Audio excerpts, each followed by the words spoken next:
Olá pessoal, sejam bem-vindos a mais uma aula de aprendizado de máquina. A aula de hoje vai ter o objetivo de apresentar aí um resumo dos principais aspectos que estudamos em sala sobre os métodos de clusterização, com destaque aí ao K-means, ok? Então vamos lá. O que a gente estudou de clusterização, nós vimos que os algoritmos de clusterização eles são utilizados quando a gente tem que trabalhar com conjuntos de dados onde nós não conhecemos as classes aos quais pertencem esses dados. Tá? Então, uma das características que a gente vai precisar lembrar é que os algoritmos de clusterização e o K-means, eles são algoritmos de treinamento não supervisionado, ou seja, são aqueles algoritmos auto-organizáveis, onde o próprio algoritmo descobre uma forma de agrupar os dados ou identificar alguma semelhança entre eles. Tá? Uma coisa que é importante é que os grupos que forem encontrados por esses algoritmos, eles têm que fazer sentido. Ou seja, muitas vezes a gente vai precisar fazer uma análise desses grupos que foram criados pelo algoritmo de clusterização, né? Os grupos ou clusters que forem criados pelo algoritmo precisam de uma análise que pode ser feita pelo cientista de dados ou pelo especialista no domínio de problema, para que ele possa identificar se esses grupos fazem sentido e se esses grupos podem sim receber então classes que os diferenciem uns dos outros. Ou seja, como resultado disso, a clusterização ela pode ser usada não como um classificador, mas como uma etapa anterior a um processo de classificação. Ou seja, imagine que nós temos aqui um conjunto de dados aí que nós não conhecemos as classes, nós simplesmente temos aí um conjunto de dados ou atributos, features de um determinado processo ou problema que nós queremos conhecer melhor. A partir do uso do algoritmo de clusterização, nós vamos conseguir então gerar, né, o algoritmo gera isso para a gente, conjuntos de dados que vão apresentar uma similaridade entre eles. E esses grupos ou clusters, como a gente tem aqui nas imagens, né, três conjuntinhos de clusters separados, eles são agrupados de acordo com critérios pré-estabelecidos no algoritmo. Por exemplo, a distância entre os pontos. E aí tem várias medidas de distância. A mais comum que a gente vai vendo no K-means é a distância euclidiana, mas existem outras medidas de distância, como a distância de Manhattan, a distância de Mahalanobis, e tem diversos distância de Hamming, tem vários tipos de distância que podem ser aplicados aí dependendo da natureza do problema. O que é importante é que após a criação dos clusters, esse estudo e essa análise dos grupos que tem que fazer sentido podem levar a nossa análise à criação de classes que identificam esses grupos, como por exemplo classe 1, 2 e 3, e aí sim, a partir do momento em que a gente definiu que um certo conjunto de dados ou parâmetros agrupados por similaridade pertence a uma determinada classe, nós criamos então labels ou identificações que nós podemos aí sim, num segundo momento, jogar num classificador de treinamento supervisionado, como um classificador neural, um classificador baseado em máquina de vetor suporte ou qualquer um desses classificadores disponíveis que utilizem o aprendizado supervisionado, já que nós definimos então quais seriam as classes para as quais pertencem determinados conjuntos de dados, ok? Quando a gente fala de algoritmo de clusterização, o mais comum, mais usado aí é o K-means, tá? Onde o K ele representa aí o número de clusters que o algoritmo vai compor e o mean se refere às médias. Por quê? Um conceito importante nesse algoritmo é o de centroide ou centro de um determinado cluster, que é calculado basicamente usando aí a média das coordenadas dos pontos que foram definidos como pertencentes ao cluster, ok? E, como já havia mencionado, a gente tem que lembrar que é um algoritmo do tipo não supervisionado. Tá? O número de clusters ele tem que ser definido com base em análises e simulações desse algoritmo para alguns valores de K, né, para a gente poder determinar qual seria o melhor. Tem uma técnica que eu vou mostrar daqui a pouquinho que ela é bastante usada para ajudar a identificar aí um bom valor de K, que dá um resultado bastante aceitável aí na separação entre os clusters, ok? O que a gente tem que lembrar basicamente desse algoritmo é que ele é efetuado em duas fases que ficam se alternando, tá? Uma fase de atribuição, onde a partir da coordenada que se refere ao centro de um cluster, o algoritmo associa um conjunto de pontos àquele determinado centro, ok? Então essa é a fase de atribuição, onde são montados agrupamentos que representam os clusters daquele momento para cada centro que está sendo calculado. Após esse agrupamento inicial, o algoritmo ele calcula os centros do cluster novamente, a partir da média de todos os pontos. Por quê? Eventualmente, de uma iteração do algoritmo para outra, um ponto como esse daqui, que estava pertencendo a um determinado cluster, ele pode simplesmente ser alocado para outro cluster, porque a distância do centro pode ter mudado. Os centros eles se deslocam quando você recalcula eles nessa fase, tá? Então, como pode acontecer mudança de ponto de um grupo para o outro, os centros podem se deslocar e essa combinação de fatores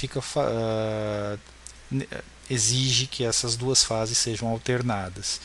E essas duas fases elas precisam ser alternadas no algoritmo até que pare de ocorrer mudanças, até que os centros de cada cluster estabilizem e não mudem mais de posição. Isso acontece quando os pontos param de mudar de um grupo para o outro, ok? E aí o algoritmo atinge um critério de parada.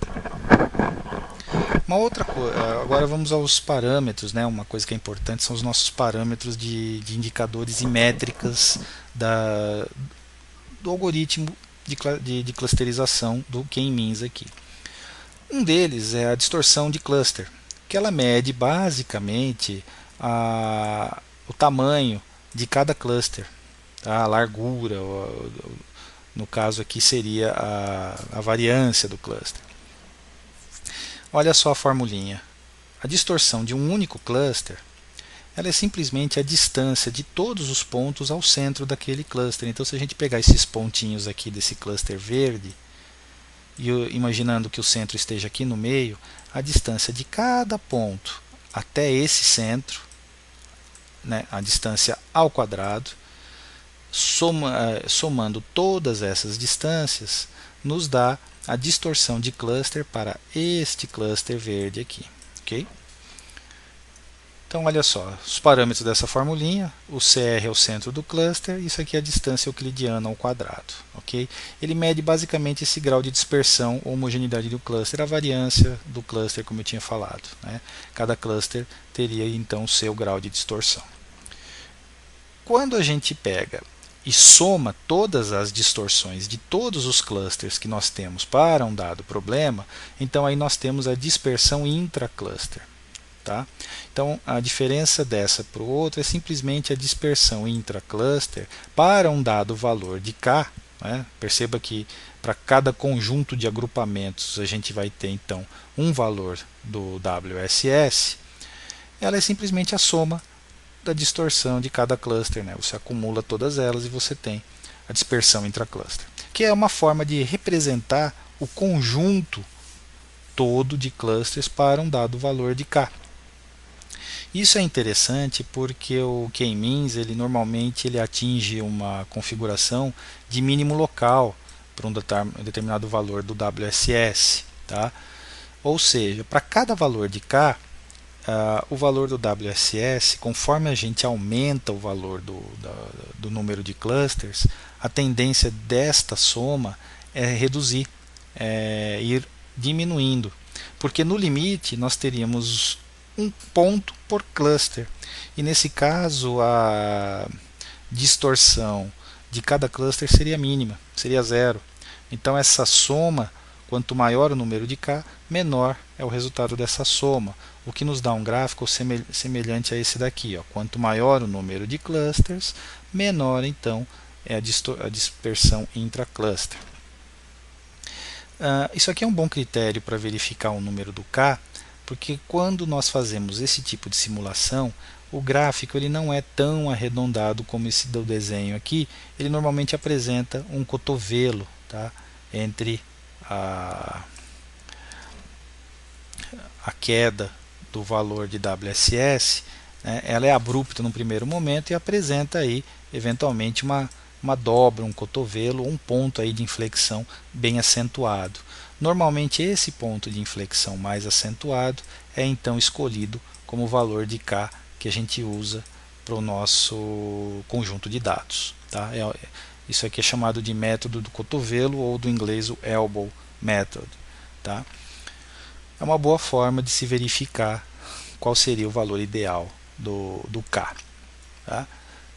E a outra medida que também pode ser usada aí é a dispersão intercluster ou entre os clusters. Tá? Essa daqui, ela na verdade, ela mede ela mede a distância de cada centro centroide dos clusters determinados pelo algoritmo em relação ao centro da massa de dados. Tá? Então vamos ver se dá para avaliar essa formulinha. A fórmula da dispersão intercluster é o BSS, tá? Que está descrita da seguinte forma. Uma vez que a gente tem para um determinado conjunto de K ou de clusters, nós determinamos o centro de cada um deles. Tá? Então suponha que nós tenhamos aí 3 clusters, nós temos 3 valores de centros distintos. A distância de cada um desses centros do cluster ao centro global, tá? Que é obtido a partir da média de todos os pontos da base de dados, é como se fosse um centro único. Tá? Então a distância de cada cluster a esse centro único ao quadrado, né, acumulada, né, ela vai gerar para a gente a dispersão intercluster. Um ponto importante da fórmula é que como cada cluster pode ter um número variável de dados, esse parâmetro NR está aqui para fazer a ponderação do tamanho ou da importância de cada cluster na totalização dessa métrica, desse indicador. Tá? NR é o número de pontos do cluster que tem o centro CR. Ou seja, se a gente estiver trabalhando aí com K igual a 3, nós vamos ter para o primeiro cluster o seu centro menos o centro global, multiplicado pelo número de pontos daquele cluster. No cluster 2, o centro do cluster 2 menos o centro global, multiplicado pelo número de pontos do cluster 2. E assim por diante, a gente vai pegar todos esses valores, vai acumular e vai obter aí então o grau de dispersão entre os clusters. Tá? Como esse parâmetro é complementar ao WSS, o que acontece no caso desse parâmetro é que ele gera um gráfico que tende a aumentar ao longo do número de clusters. Vamos tentar entender a ideia.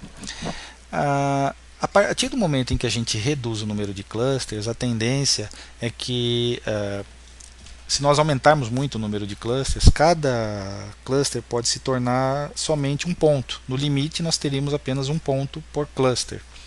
E nesse caso, nós teríamos aí o maior afastamento possível entre os clusters, tá? Que gera um gráfico crescente aqui, que também pode apresentar aquela dobra ou cotovelo que nós podemos usar aí então para determinar um valor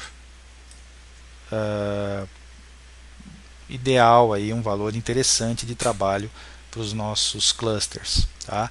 Porque a partir de um certo ponto não é muito interessante usar um número muito elevado de clusters por causa desse efeito de termos poucos pontos por cluster, e aí qualquer tipo de agrupamento ou classificador utilizando um conjunto muito alto de clusters tende a errar mais na hora de identificar pontos novos a serem classificados. Ok? Finalmente, uma propriedade que é interessante para a gente poder avaliar se os indicadores estão ok é que a soma do WSS com o BSS ela é um valor constante. Por quê? Porque esses dois gráficos são complementares. Então, se eu gerar um gráfico que tem a soma desses dois parâmetros, o que eu estou esperando é que ele seja então uma reta horizontal, independente aí do número de clusters, que normalmente vai de 1 até um valor aí que eu posso definir, que no limite seria o meu número de pontos, tá? Mas normalmente a gente não chega nesse valor, a gente define um valorzinho menor aí para avaliar, que é o suficiente para obter aquele resultado que a gente viu nos gráficos anteriores, ok? Bom, para essa revisão, esses eram os pontos principais a serem abordados. Fiquem atentos aí aos próximos vídeos para acompanhar as atividades de laboratório e aguardo vocês aí nos próximos vídeos. Por hoje é só e obrigado, pessoal. Até mais, um abraço.